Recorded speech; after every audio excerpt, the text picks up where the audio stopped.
Hello, hello, hello, as I see folks coming in from the other side.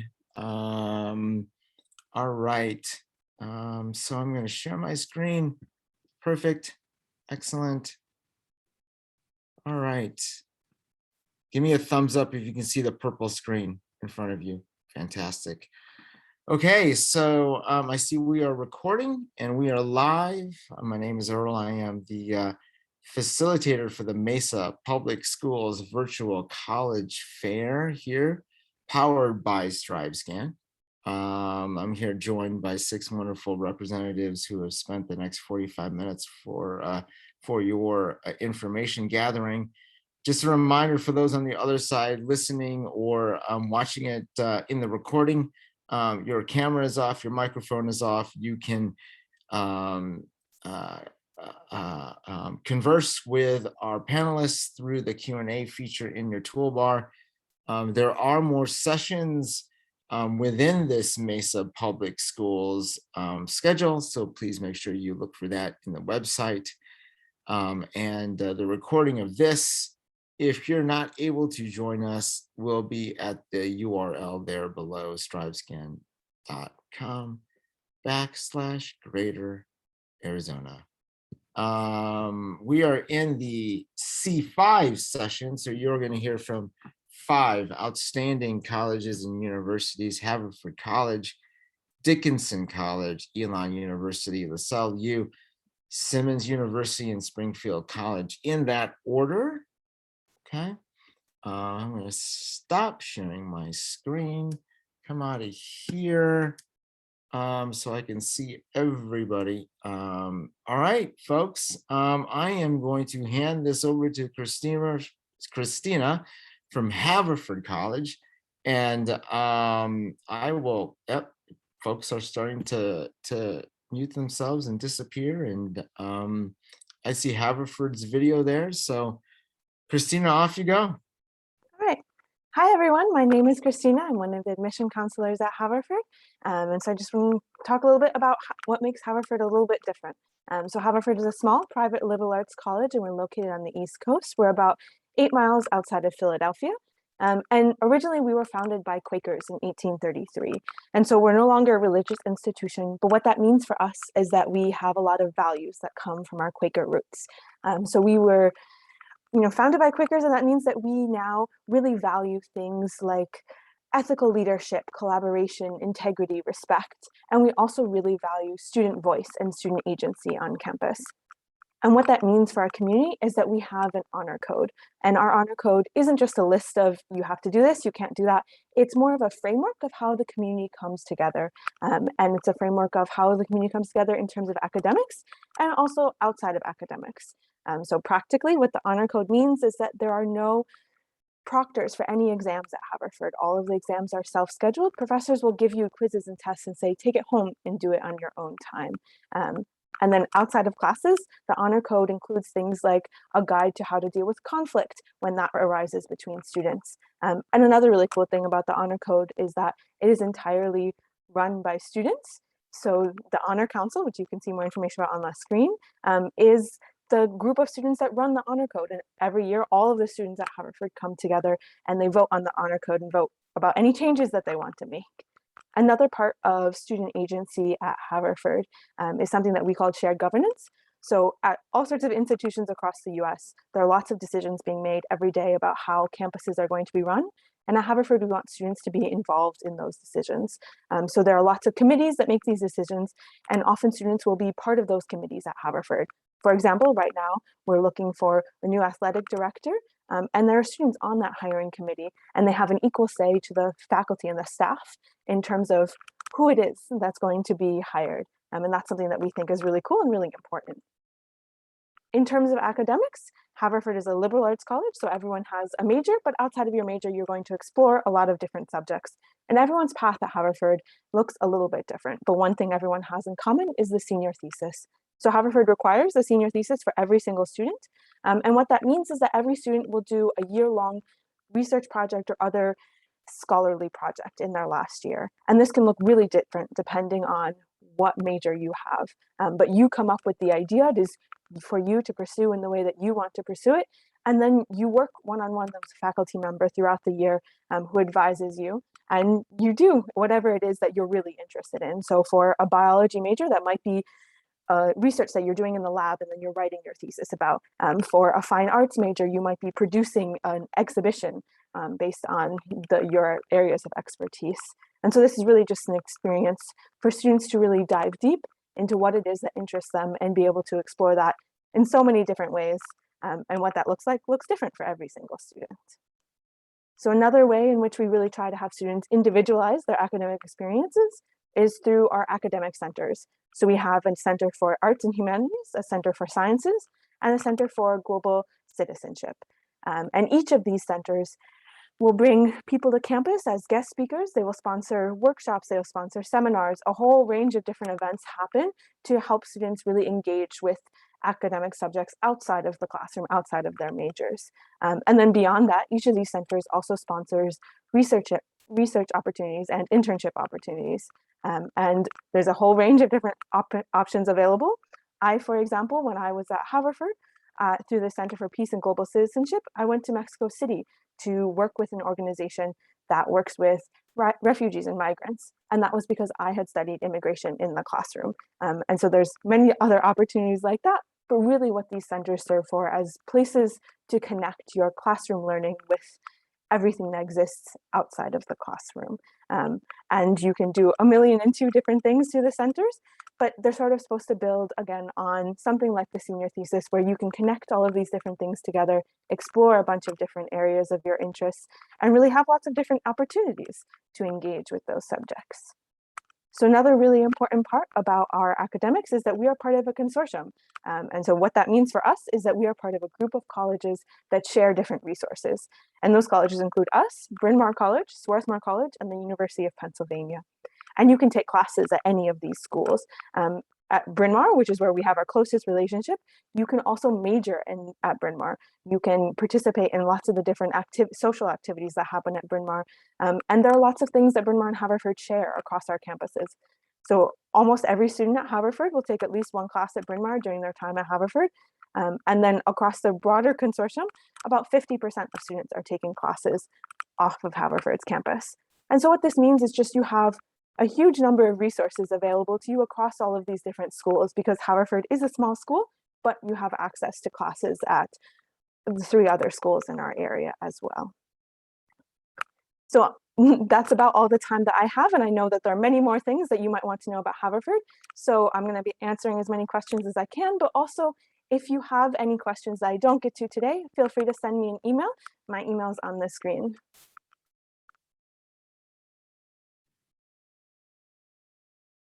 Okay, Christina, thank you. I'm going to hand this over to my friend Phil from Dickinson College, who. Thank you, Earl. Hey, no problem, buddy. All right, you know how this works, Phil. I'm going to start the clock and off you go, my friend. Sounds good. Hello, everyone. As Earl mentioned, my name is Phil Moreno. I am the Director of West Coast Recruitment for Dickinson College, and really excited to be here because I'm your regional counselor. So what that means is that as you're considering the different options that are out there, I'm the person that gets to work with you based here on the West Coast to really talk specifically about why a student would go so far away to college. And to know about Dickinson is literally to know that 6 days after the American Revolution, our college is founded for engagement. The idea was that at the time, students were becoming clergy, academics, lawyers, and our founders really believed that for American democracy to succeed, you needed to learn what you do learn and go back into your communities and give back. But I like to call Dickinson East Coast academics with a West Coast community. And why that is because we're a very friendly place. In fact, this building, a very iconic building in the life of a Dickinsonian, for me, really epitomizes why we are that more collegial community than you might find on the East Coast. And that's because Old West was supposed to have a Triton on it, but the local blacksmith more than 200 years ago had no idea what a Triton was. The only thing he knew about the ocean was a mermaid. And so instead, on top of Old West is a mermaid, and it's become the unofficial mascot for our college for more than 200 years. But we're intentionally placed in Carlisle, Pennsylvania, at the time, 2 days horse ride from Philadelphia and Washington, D.C., so that students can go outside of the hustle and bustle, but literally, again, go back. and give back to that common good. Our small town of 20,000 is an idyllic setting for those of you who love the outdoors, but also really want to study intensely an academic subject that also allows you to study abroad, really look at a global context, and think about sustainable solutions. The other thing that Dickinson is really known for is just setting. You can see our campus here is literally surrounded by the town of Carlisle. This is a place where right across the street, our students are volunteering at places like the Biddle Library, Bosler Library, and other places. And then even in town, students have the option to live in apartments that are just above the businesses. And the reason that you know it's a Dickinson building is because it actually has a mermaid on the placard. And then it's, of course, seasons, something that a lot of folks from the West don't necessarily get to experience, but you will in an idyllic setting that is known as Central Pennsylvania. In terms of the liberal arts college, we have all the things that you might expect. But again, for us, the perspectives are going to be very focused in on intentionality in terms of that global context. In fact, Dickinson ends up being the first modern foreign language program in the country. We now offer 13 languages, and even more distinctive, we offer and run 18 of our own study abroad programs. You can see here that so many of our students study abroad, including science majors at twice the national rate.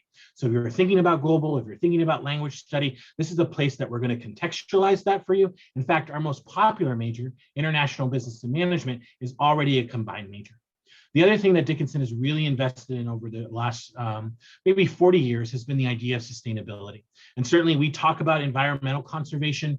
In fact, we became carbon neutral last year, but this is literally a place that talks about sustainability as a philosophy for solving problems. So whether you're an international business major managing a portfolio of assets, you want to make sure it's diversified so that the economy goes up and down, is not dependent on one stock, to the idea that our students in computer science, the most common double major, are being able to talk about things like sustainable coding.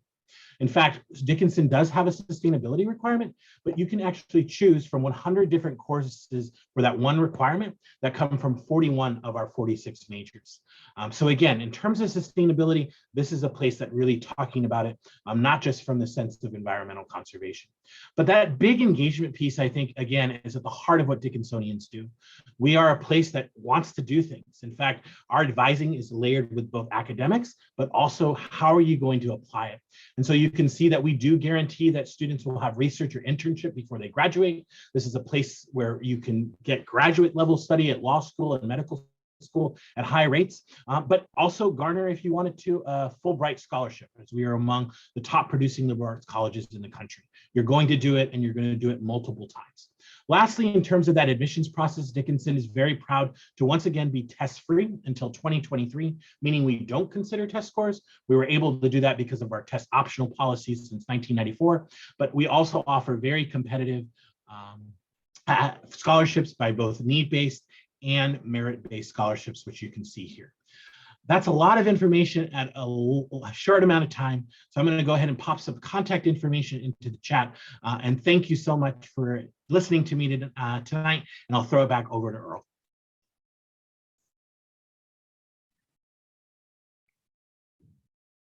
All right. Excellent. So, oh, yeah, Brittany, you're there. Great. Ready to go. I didn't even have to ask. There's Elon on the screen, and great. There you are down there in Burlington, North Carolina. You got it. And I've been there before. I know where it is. So, Brittany, off you go. Here you go. Thank you. Thank you, Earl. Well, good evening, everyone. My name is Brittany Slaughter. I'm the Director of Regional Admissions at Elon University. Similarly to Phil, I'm actually West Coast based. I'm in Southern California, and I'm excited to newly be working with the Arizona territory. So hopefully I'll be able to meet you soon. I also grew up in the West and attended Elon, so I'm happy to answer any questions about what it's like to go out of state and to be immersed in Elon's culture. Just to give you a kind of starting point to understand Elon a little bit more, I like to talk about our location and who's on our campus. Elon is a traditional private liberal arts university. We have about 6,200 undergraduate students, which makes us a mid-sized campus. We are centrally located in the heart of North Carolina, and while it might feel far from where we are out in the West today, it's actually really easy to get to us. We have 2 airports within an hour of campus. the Raleigh-Durham Airport, which is going to be our larger international airport, and the Greensboro Airport, which is going to be a smaller regional airport. But whenever I fly out from California and stop in Arizona, I typically head on to Greensboro. So easy to get to us. The town of Elon itself really just is our small town college. We've got that great college town feel, but 5 minutes away from campus is the city of Burlington, North Carolina, which has about 60,000 residents and any type of shop, restaurant, hotel amenity that you might need. So you truly are in a more suburban setting. I would never describe Elon as being in the middle of nowhere because there's quite a bit around. We do have the benefit of all 4 seasons, but you're, not going to be digging yourself out of snow. Yes, you'll need a warm winter coat, maybe a pair of rain boots, but that nice mild experience of the 4 seasons for you. Now, as an institution, I mentioned that Elon is a liberal arts university that is going to make up the foundation of your core curriculum at Elon. And we have extensive majors within our College of Arts and Sciences. Strong programs like psychology, biology, the visual and performing arts, as well as music production. Elon also has a top 50 business programs with standout programs in finance, accounting, and entrepreneurship. Our School of Communications is a big draw for students who are wanting to do journalism, cinema and television, but we also have a sports management program. Elon has for many years had a school of education. That was actually originally how we were founded, was a teacher's college, but have obviously since expanded quite a bit. And then our newest school is our School of Health Sciences with a new direct entry undergraduate program in nursing. So all in all, really exciting. Lots of options for you. When you apply to Elon, you actually apply to the university as a whole versus one specific school or program. So if you're a student who is undecided, we love the undecided student and we are happy to help you in that selection process. Elon really is an ideal fit for students who are looking for a more hands-on approach to your learning. We're going to have a great faculty relationships. We've got a 12-to-1 student faculty ratio. We cap out our class size at 33 students. So I often joke that Elon's actually a campus. It's really hard to ditch class because your professors know you well and they'll wonder, first of all, how are you doing and where are you? So definitely it's a great place to build those kind of mentor-mentee relationships with professors and with faculty. We have a big commitment to experiential learning, which I'll talk about in just a moment. But in terms of just campus life as a whole, 80% of our students are coming from out of state or overseas. So you get a really geographically diverse campus, but you also have a campus where people are staying on campus all the time because home is far away. Most students are doing about 2 to 3 activities outside of just going to class. And we have a great benefit of also having Division I athletics on our campus. So you really get the best of both worlds of that hands-on liberal arts community while also having some of those larger school resources as well. Now, I mentioned that Elon has a big commitment to experiential learning. We call this our Elon Experiences programs, made up of 5 different focuses: study abroad, internships, undergraduate research, leadership, and service. During your time at Elon, we ask that students complete at least 2 of these before they leave us. And hopefully these are things that you want to do in college versus things that you feel like you have to do. These are going to lend to great opportunities for you to take what you're learning in the classroom and really apply it to the greater world. For many years, our Study Abroad program has been ranked #1 amongst private universities. So really exploring the concept of global citizenship and your place in our world is a big part of Elon's campus culture. So if that's something that you're looking for, Elon should certainly be on your list. College is naturally a big investment in your time and your resources. So what's going to be the outcome of something like an Elon education? Thanks to Elon's commitment to experiential learning, 90% of recent grads either found themselves employed in an internship or working directly with a service organization within that first year of graduating. And all of that is coming from, our great advisory programs, the great relationships that students foster in the classroom space, but really those opportunities to get out of that classroom bubble. What I think is really significant is that 62% of those job offers are actually coming directly from internships that students had while they were at Elon. Amazing services like our Career Center, which does happen to be ranked 4th in the nation, provides extensive resources both as an undergrad and also when you're an Elon alum as well, which is pretty rare amongst colleges. Now, Elon's application process, pretty straightforward. We offer both the common application and our own Elon application. And we really are looking for the smart student with a good heart. So really holistic review process. We are test optional. And I could continue to talk about Elon this evening, but I know I need to go ahead and move on. So if you have additional information or questions, don't hesitate to reach out. Thanks so much, everyone.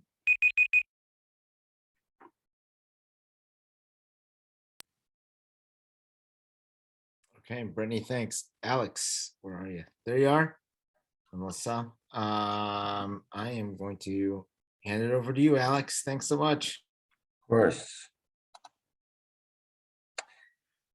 All right. So my name is Alex Petrie. I am an admissions counselor at Lasell University. We are in Newton, Massachusetts, which is about 8 miles outside of Boston, Massachusetts. We're a very small school. We are 1,300 undergraduate students. And tonight I'm going to talk about academics, our very impressive internship and career development program, a little bit of campus life and athletics, and then our admissions and financial aid opportunities and upcoming events. So academics, like I said before, we are a very small school, 1,300 undergraduate students. With our graduate programs, we are about 2,000, and we like to keep it that way. In and around Boston, there are a lot of colleges and universities, and being a small option right outside the city with a lot of academic programs is kind of our niche. We have an average class size of about 19, and we're going to cap our classes at 20. Again, we like to keep the classroom small, and that's due to our connective learning curriculum. We would like you to connect. We want you to connect with your professors. We want you to connect with your field. And how we do that is guaranteeing small classroom sizes. We also have a 3-year degree option. Now, for very dedicated students, you are able to complete your bachelor's degree in 3 years. And then you can go on to our accelerated master's program. So we are trying to cut costs for the student by accelerating their program, by accelerating their education. Now, for the right student, who's very dedicated, you can complete your degrees and get a master's degree in 4 or 5 years and be in the workforce quicker. We are very career ready and focused university. We offer over 60 majors and minors. Now, what makes Lasell University stand out in our area, I believe, is how we offer a very wide range of academic programs, but we really encourage minors and really encourage dual majors. We want you to broaden your horizon. We want you to get as much knowledge as you can before you go out into the field. So for instance, if you would like to be in our business school, you will get a bachelor's of business administration with a concentration in maybe sports management, personal finance, corporate finance, accounting, any of our academic offers you can concentrate and focus in. So you get that broad range academic program, but then you can specify with a concentration. Internships. Lasell University, at Lasell University, 100% of our students complete at least one internship, and we encourage 2 or 3. Starting your junior year, you will take an internship course, as well as go out into the field and achieve an internship. We will help you, and we really get you ready through our career development program and our internship course. It's actually a 3-credit course that you take to prepare you for the internship. It does run while you're doing the internship, and it just gets you ready and prepares you for your internship in the city or wherever you would like. U.S. News and World Report ranks Lasell as one of the top 5 schools in the nation for internship placement. We have summer and study abroad internships available, and sites are audited every semester in order to make sure our students our students are doing well in the internships, and the internships are doing well for our students. And everything can be found at our Career Development Center. And our Career Development Center is actually open and available to students once you're a Lasell student, it's available to you for a lifetime. We actually have 3 alumni in our office that work with the career development office and help assist with students to achieve their goals academically and in their career. So campus life, we are 8 miles from Boston, Massachusetts. It's about a 15-minute train ride, and we have a train right on campus. It's called a T-Stop. It's right on campus, and it gets you right to downtown Boston. It's about 15 minutes. We have a very beautiful 54-acre campus. 75% of our students live on campus, and we have 2 different options. We have the traditional residence hall, but we also have these beautiful Victorian mansions that house about 15 to 20 students. So say, you're an upperclassman, you have about 15 or 20 people that you really click with. You guys can live in a Victorian mansion, and it's a very apartment-like feeling. You have a kitchen. There's a lot of house dinner, so it's a really cool vibe that students really enjoy. We have 3 dining options. We have a tremendous club atmosphere on campus. Our students are very engaged, and that comes back to our connective learning. We want our students engaged. Our students do 2 or 3 activities each, including sports and different clubs. We also have 75 study abroad programs. We are a very globally focused university, and we want to send our students wherever they would like. We are a Division III institution. We compete in the GNAC conference, which is one of the most competitive conferences in New England, in my opinion. And if you'd like to play sports, please reach out to the coaches via the athletic website. And our fall applications are now available. We have early action that ends November 15th, and then we are rolling admissions. We look for about a 3.0. The most successful students at Lasell University usually come in with about a 3.0, but being a private school, we can really look at everyone and work with everyone, every range. So please apply, and we can see where it goes from there. That's all right. Great. Thanks for wrapping it up quickly. We're pass the baton off to Denise, who I think is waiting in the wings here. There you are. Great. So Denise and then Georgie will go, and then I will have a quick wrap up for everybody. So please, presenters, don't go away. I'll have a quick wrap up on this back end, and then we'll dismiss everybody for the night. So Denise, off you go. Awesome. Thank you. So my name is Denise Rosales. I use she, her pronouns, and I am one of the senior assistant directors of Simmons University. And we're just going to jump right in. So Simmons University is located in Boston, Massachusetts. It's specifically located in the Fenway area. So I will show you a quick little map of where exactly we're located. But we are a women's-centered institution. So we have about a little under 1,800 undergraduate students. We are a women's-centered institution. So students that identify as women, trans, non-binary, gender fluid can attend our undergraduate programs, but our graduate programs are co-ed, just so you are all aware of that. We have about 60 plus majors and programs, which I'll also touch upon in the next few slides, and you can be involved in 70 or more organizations and clubs. So we have a lot to offer just at Simmons. So in regards to our location, this map is just a little, it's just a little map to show you where exactly in Boston we're located. Boston is a big city. It's actually known to be, a college city. So there's about 300,000 college students just in the Boston area. And basically, we're in the Fenway area specifically. We're right next to the Longwood medical area, which tends to attract a lot of students interested in healthcare. We have a great partnership with some of the best hospitals in the country, which are located in the Longwood medical area, including Boston Children's Hospital, Brigham and Women's, Beth Israel.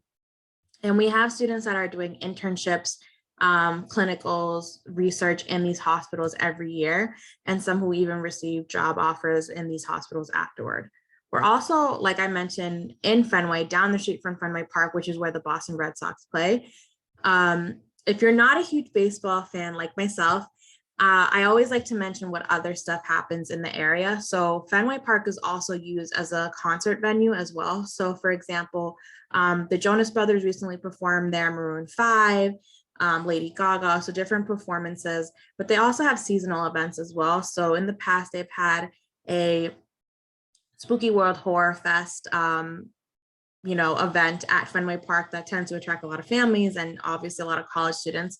And so there's a lot that you can do in the area, not to mention we're right next to some art museums, including the Isabella Stewart Gardner Museum and the Museum of Fine Arts. And everything on this map is actually accessible on our public transit system, or what we call the T. So if you were at Simmons and wanted to go to the Museum of Science just to explore, it's very easy to take a train ride to do that. And you can see the airport is also included on this map. You can also even take public transit to the airport if you really wanted to. And that's just some things that some of our students have done, or a lot of things you can do in the area. A lot of things on here you can also walk to if you really wanted to do that. It is something that sometimes our students tend to challenge themselves to see how long it would take from Simmons University to Faneuil Hall. Again, it's really your choice, but there's a lot to do just in this area overall. So this is a list of our majors and programs. I'm not going to go through all of them because there's a lot on here, but we do have a few direct entry programs. These direct entry programs, basically meaning just programs you need to indicate interest in when you apply to Simmons. And so these include nursing, physical therapy, and our accelerated programs on the right side of the screen. So our accelerated programs are programs where you can receive a bachelor's and an additional degree. So it could be a master's degree, it could be a doctorate, or it could be a dual bachelor's, just depending on the program. So the only thing that's not direct entry are the 4+1 programs. Those are programs that you would actually apply for your sophomore year, but everything else is something you would have to, it would have to be a direct entry program. We also have pre-law and pre-med advising tracks. So students that are interested to receive a graduate degree in law or medicine in regards to dentistry, veterinary school, we have students that go down this track and their advisor kind of works with them for their transition after Simmons. So if you're going to medical school, when to start looking at medical schools, when to start applying and what that looks like. And so that's kind of the work that our professors have done in those areas. So 100% of our students are also, no matter what major you choose, you're going to do some sort of real world learning, meaning that you're going to do some sort of clinical internship research as individual independent studies.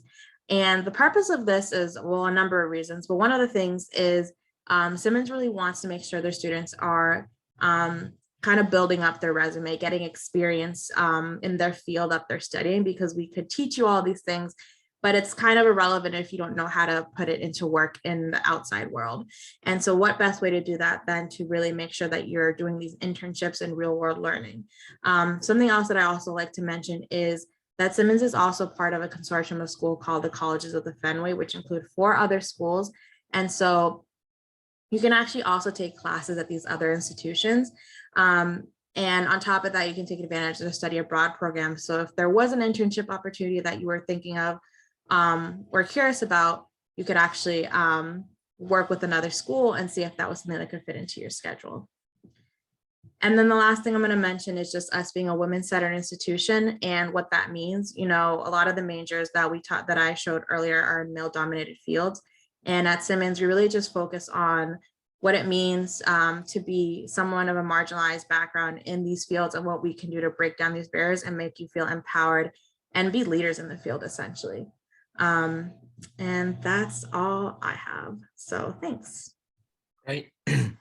For our presenters on the screen or behind the screen, don't forget to throw your contact info into the chat where folks can get in contact with you if they have further questions. So Georgie, you are up. I see you're on the screen. Tell us about Springfield College. Hi, everyone. My name is Georgie Maverick-Georges. I'm one of the admissions counselors and an assistant director of undergrad admissions at Springfield College. Springfield College is located in Springfield, Massachusetts. We're right on the border of Springfield and Connecticut. So we're in a pretty great spot. You have access to a lot of different cities. We're about an hour and a half to Boston, hour and a half to Albany, 35 minutes to Hartford. So we're in a pretty great spot. We were also, when we first originated, we were a YMCA training school. So we have some pretty close ties to the YMCA today. So if you were involved in the Y in the past, or you'd like to continue involvement, you can definitely do that at Springfield College. We're also the birthplace of basketball. So we tend to pull in a lot of students that are interested in athletics. Our humanics philosophy is our mission statement at Springfield. It's to educate students in spirit, mind, and body for leadership and service to others. So a lot of our programs are service-based. You're giving back, you're helping other people. We want to make sure that you're as well-rounded as possible so you can succeed once you leave Springfield College. Yes, we understand you're here for academics, but at the same time, everything you learn outside of the classroom is just as valuable. You're learning communication skills, problem solving skills, just by hanging out with friends. So that's just as important as your education and can help you in the long run. So this is a photo of our campus. It's super pretty. We're one unified campus, so no busy main road dividing us. You're guaranteed housing for all 4 years. We're right on a lake, Lake Mesa, and some of our residence halls are right along the lake. You can get from any of the residence halls to any on-campus buildings in under 10 minutes. So it's pretty small. So this is a photo of some stuff going on campus. We are a very lively campus. 89% of our students do live on campus. So every day we have tons of different programming happening. Students come to Springfield and they want to stay at Springfield. They typically don't go home on the weekends. So there's always lots of fun stuff happening. We have about 2,200 undergraduate students. Class sizes usually are around 20 students per class. Like I mentioned before, we were a YMCA training school. So our students really do love volunteer work. The YMCA office is just one of those ways students can get involved within the community on campus. And in a typical year, students do around 120,000 hours of community service. And then our placement rate is 95%. So within 6 years of graduating, 6 months of graduating, our students are either placed in graduate school, they've gotten in, or they found full-time employment. We have tons of different majors at Springfield. I'm not going to go through all of them. Some of our popular ones are definitely our education. We have K through all the way through, as well as special education. Business is super popular, sports management, sports biology. Honestly, any of our health sciences are popular. And then our direct entry programs. So athletic training, occupational therapy and physician assistant, you get your undergrad and master's, and physical therapy, you get all the way through doctorate. We also have some pre-professional programs, and we have the ability to study abroad at Springfield as well. So if you're interested in that, you can definitely do that with us.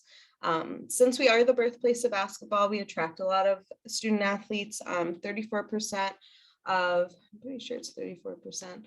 Yeah, of our student body population are actually D3 student athletes. We're within the top 5% of Division III athletics, so you don't have to be recruited to play with us. You can reach out to our coaches through our athletics website. There's a form you can fill out there. All right, so it's super easy to apply to Springfield through the Common Application. SAT and ACT scores are completely optional for all programs for fall of 22. The only program that hasn't decided to stay that way is our education programs. High school transcripts are needed, an essay is needed. You'll pick one of the prompts on the Common App. One academic reference is needed, and a personal interview is completely optional. We do review applications holistically, not just your grades are important to us. So take your time on your application, ask someone to review your essay for you. And for some of those direct entry programs, there are some additional supplemental application materials. So just take a look on our website or send me an email and I can give you a list of the additional requirements. So all of our students at Springfield College receive a merit-based scholarship. So all students are getting money to come to Springfield. Not one undergrad student is paying full price. The average financial aid package for a student that comes to Springfield is around $30,000. But as you can see, we have scholarships that range from $15,000 to $25,000. There's always grant money, merit, and then other scholarships and awards as well. And we would love to see you on campus. We are doing in-person visits. We also have open house coming up on the 7th of November. So if you'd like to join us, we'd love to see you on campus. You'll be able to meet with faculty members in the program of your interest. If you're interested in athletics, there's an athletics reception, and then hang out with the students and see what the campus is like. So if you're active on social media, go ahead and follow us. Otherwise, I look forward to hopefully reading your applications. Bye now.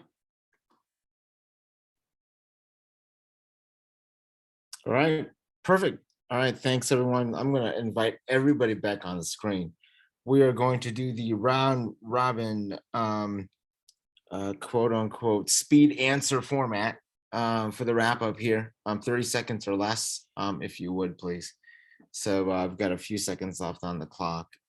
So the question is, so as we wrap up, what piece of advice would you give to a senior going through this process right now, this college search process? So in order that we present, it will be Haverford, Dickinson, Elon, Lasell, Simmons, and Springfield. Okay.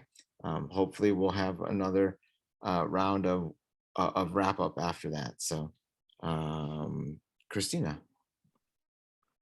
I think one of the most important pieces of advice is be honest with yourself. So this is a difficult process and there are a lot of decisions that have to be made sort of at every step of the way. But really think about the fact that this is the next 4 years and this will be your life for 4 years. And so be honest with yourself about what you want, what you're looking for, and then that will come through in every single part of your application, every single part of the process. I love that. Mine kind of dovetails with that. I think, you know, in owning this rite of passage that is to apply to college, really try not to compare yourself to your classmates and others. Your experience, what you want is different. Just like any answer to a college admission questions is it depends. What matters for you depends. And so really try and hold yourself from not looking at social media, looking at your peers and seeing where they're going, and trust the process so that at the end you end up exactly where you need to be. Billy, you took what I always say. But my other kind of guidance for you as you are building your college list and preparing to apply to college, whether it's this year or next year, you know, we know the context of the process that you all have been through these last years with the pandemic. So we're mindful of the fact that you maybe have not been able to be involved with certain activities to the degree with which you normally might have been able to, and that opportunities with your community or even in the classroom space has been different. So keep that in mind. And if you're communicating with a college that that is not meeting you where you are at because of the pandemic, I would be mindful of that too. And, you know, do you necessarily want to spend your time in a community that is not going to, you know, meet you where you're at and meet you where your lived experience has been? So that will be my advice for you, and hopefully enjoy this process as best you can, because it's an exciting first move towards your life as an adult.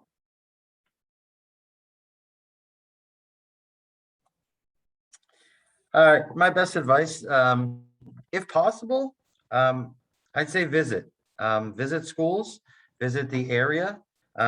In Boston and surrounding, we have a lot of schools, and you can visit them.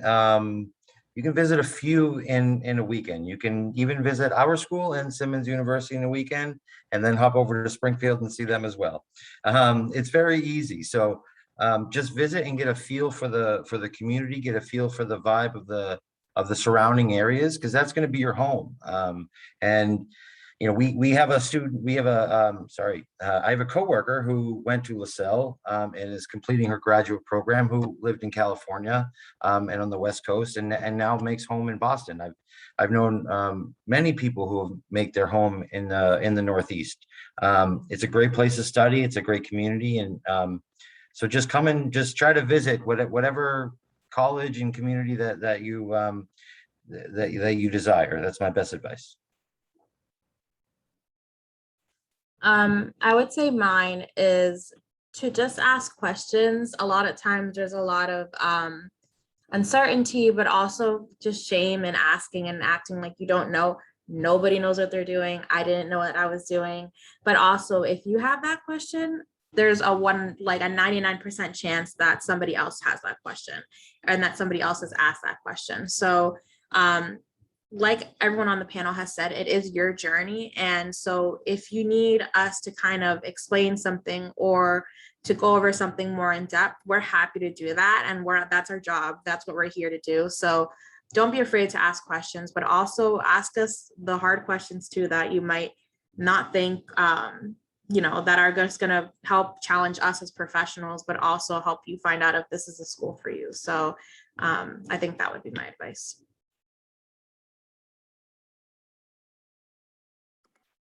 Alex, you stole mine. I was gonna say, yeah, make it a point to come to visit a school that you're interested in. If you went during the summer months to visit a school, it's very different during the school year for some schools compared to the amount of classes and students they have on campus. So I would also suggest, if there is a school that you'd like to visit and they do have an open house coming up, that may be a good time to go, because you're not just going to meet with the undergrad admissions, but you're also going to meet possibly with like financial aid, with faculty members, with other students, tons of student ambassadors. You'll get to try the food on campus. So it's a good time to pick. You get free food and usually free swag. So.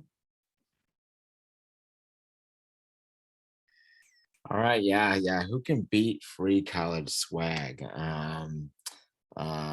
It's free advertising for you all. So, all right.